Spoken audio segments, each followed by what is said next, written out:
Hi, and welcome to Geno's Picks, where for about 10 glorious minutes this past Sunday, I had come all the way back from my woeful 9-16 record with 6 straight covers to even my record at 15 all after the Buccaneers easily finished off the Saints 23-3 to not only make me a perfect 6-0 with my last half dozen picks, but a perfect 6-0 going against the Saints as Staley and Moore continue to do less and less, see what I did there, each week.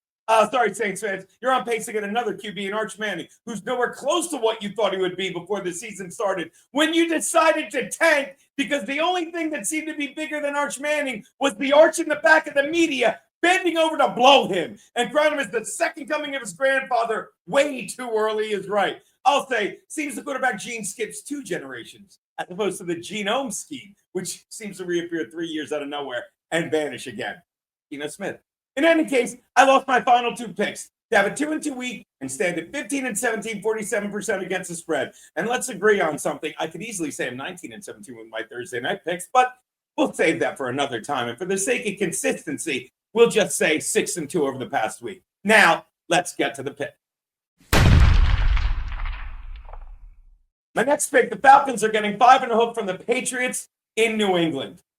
Hilarious we call it New England because it isn't like we call England Old England. We call it Syria. Jesus, England, handle your shit. But I'll tell you, it's not blowing up. The man starting in QB for the second straight week for the Falcons, Kirk Cousins, as Penix continues to recover from a bone bruise in his left knee. With Penix limited in practice, head coach Raheem Morris says Cousins took significant reps this week, as opposed to the tons of insignificant TDs and yards he passed were in garbage time that idiot owners like Vampire Arthur Blank were dumb enough to believe, as Cousins wrote franchise tag after franchise tag, become one of the highest paid QBs ever, including far more than the man associated with his opposing Patriots, Tom Brady. In fact, Cousins had set there at $331.6 million in career earnings across 14 seasons, while Brady earned a paltry $332 in 23 of them. Cousins will fucking make nearly the same amount of money as Brady while playing 9 fewer seasons and, oh yeah, winning 34 fewer postseason games and 6 fewer Lombardi trophies. Because while Brady was fucking Giselle, Cousins was fucking NFL owners. Come on. Cousins is not good. He's had all week to panic over how bad he was against Miami. Give me the Patriots. I'll lay the 5.5. My next pick, the Niners are giving 2.5 to the G-Men at Snoopy Stadium. I shouldn't call MetLife Snoopy Stadium because it's such a shitty place. It would even make Charlie Brown say, good grief. Jesus, maybe they should cut ties and sell the stadium to Pfizer because the turf there has killed more players than the vaccine. And it killed Ricky Henderson. And while I'm back on YouTube, and while I suppose the line is close because we're still not sure about the status of Niners QB Brock Purdy and whether he'll be able to on the field to connect with a now healthy Ricky Pearsall and Juwan Jennings, we aren't sure about the status of Giants rookie running back Cam Scatterbu's ankle, which was completely disconnected last Sunday. The guy has a huge heart, though, and probably enlarged from all the supplements he took.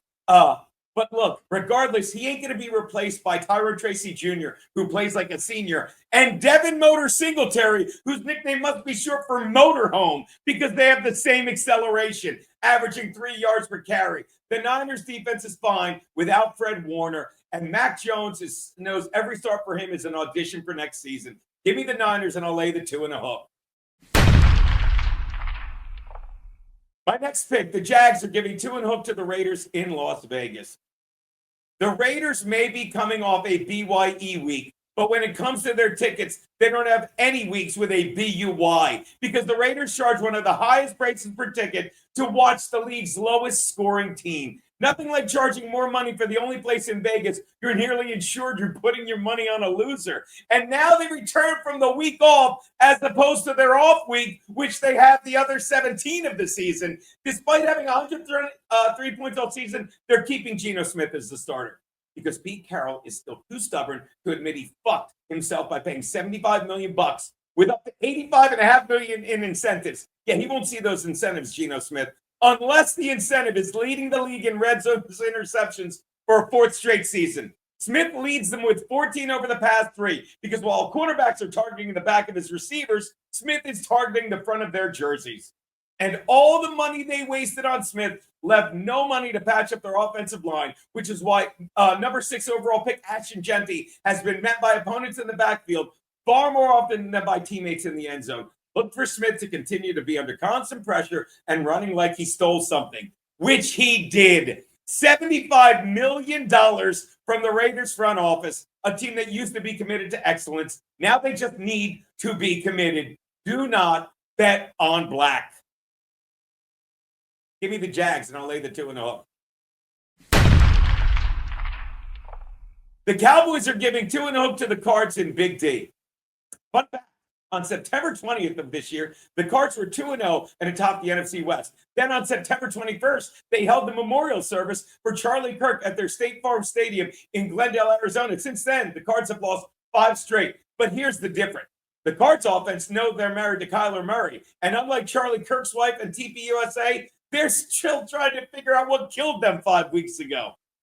At least the Cards still have a pulse, losing those 5 games by a total of just 13 total points, none by more than a field goal, and an average of 2.6 points. And yes, I know that's more than 2.5, but tell you what, in honor of Israel, let's see if we can Jew them down 1 point. I'll take the Cards and the 2.5 I'm getting.